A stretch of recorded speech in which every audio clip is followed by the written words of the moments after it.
Ми чули з Москви, що вони таки хочуть говорити про нейтральний статус України.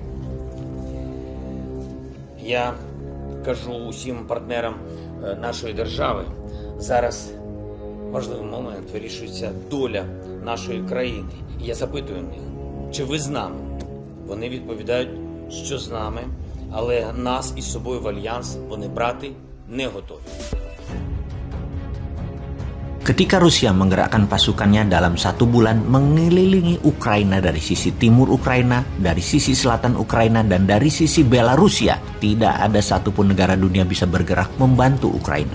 Hebatnya lagi, pengamat militer pertahanan negeri Wakanda, tidak ada satupun yang mengatakan secara nasional apa yang akan terjadi jika Rusia menyerang Ukraina. Bahkan mengamatinya pun tidak. Bahkan sampai saat ini memberi tanggapan pun tidak. Maka, sebagai Presiden Republik Sontoloyo, Bosman lah yang mencoba mengingatkan warganya walau hanya komunitas kecil. Pertama, akan naiknya harga BBM serta gas yang akan ke $100 yang akan berefek kenaikan harga-harga di Indonesia. Kemudian, Bosman mengatakan Rusia bukan drill atau latihan. Pasti masuk ambil Ukraina dengan pertama mendorong gerakan insurgensi di Donbas untuk mengecek respon.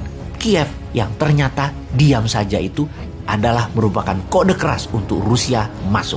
Alasan mengatakan Rusia masuk ke Ukraina bukan karena pengepungan pasukan darat di 3/4 wilayah Ukraina dari Crimea, dari sisi timur hingga sisi utara Belarusia. Yaitu dipastikan ketika pesawat tempur sudah mulai diletakkan di semua perbatasan, maka serangan pasti lewat udara terlebih dahulu, baru lewat darat. Baik melalui parasut udara maupun tank dari darat. Begitu jet tempur Sukhoi dan alat transport Antonov masuk di hari-hari akhir kemarin, confirm pasti Rusia serbu Ukraina. Inilah yang disayangkan dalam pemerintahan sekarang yang sama sekali tidak mendidik rakyatnya akan apa yang akan terjadi di dunia sana. Baik pernyataan intelijen, apa kemungkinan terjadi dan tindakan antisipatif buat bangsa dan negara, kemudian pernyataan politik seperti mendukung Rusia kah, anti Rusia kah, yang akhirnya ya Bosman juga yang mengatakan keberatan dan menentang aksi invasi Rusia ke Ukraina atas nama kehormatan warga sipil, hak asasi manusia, dan kebebasan demokrasi. Kita tunggu presiden yang dipercaya 70% populasi katanya untuk memberikan pernyataan resmi di TV nasional akan keberpihakannya kepada siapa dalam perang Ukraina ini. Masa kalah sama Bosman sih? Walau Newman menentang, namun kita harus akui apa yang Putin lakukan itu jenius. Eropa Barat flat-footed atau kakinya dibelenggu, tidak bisa bergerak dengan ancaman gas Nord Stream 1 bisa dimatikan oleh Rusia. NATO tidak bisa jalan darat karena Belarusia dibuat konflik dengan Polandia. Turki yang NATO namun berhutang dengan Putin juga memilih diam. Hanya Inggris dan Amerika yang bengok-bengok juga hanya mengirim 3.000 tentara ke dalam Ukraina. Hanya personel, tidak didukung armor dan peralatan pendukung tempur lainnya seperti tank, jet fighter, peluncur roket pun hanya sebatas RPG, personal armor. Jadi, apakah akan terjadi perang dunia ketiga? Maka kita mengacu pada perang terdekat sebelum perang Ukraina ini, yaitu Perang Teluk. Ketika Saddam serbu Kuwait, maka dalam 1 bulan Kuwait takluk. Lalu Amerika dan sekutunya menggunakan basis Arab Saudi untuk menyiapkan serangan balasan. Dalam 3 bulan dideploy 400.000 tentara sekutu pihak barat.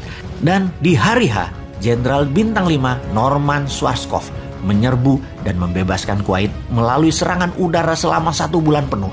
Baru pasukan darat masuk. Selesai cepat pertempuran tersebut. Ketika saat ini Ukraina diambil Rusia, maka Amerika dan Inggris belum ada tanda-tanda mau mengumpulkan pasukannya di mana. Di Turki. Mungkin akan masuk pangkalan udaranya. Mungkin bisa untuk pasukan udara. Namun pasukan darat masuk dari mana ke Ukraina? Pasukan laut tidak bisa masuk lewat Laut Hitam. Lewat Polandia. Ya mungkin sekali, namun memerlukan bulanan mendeploy 200.000 tentara sekutu.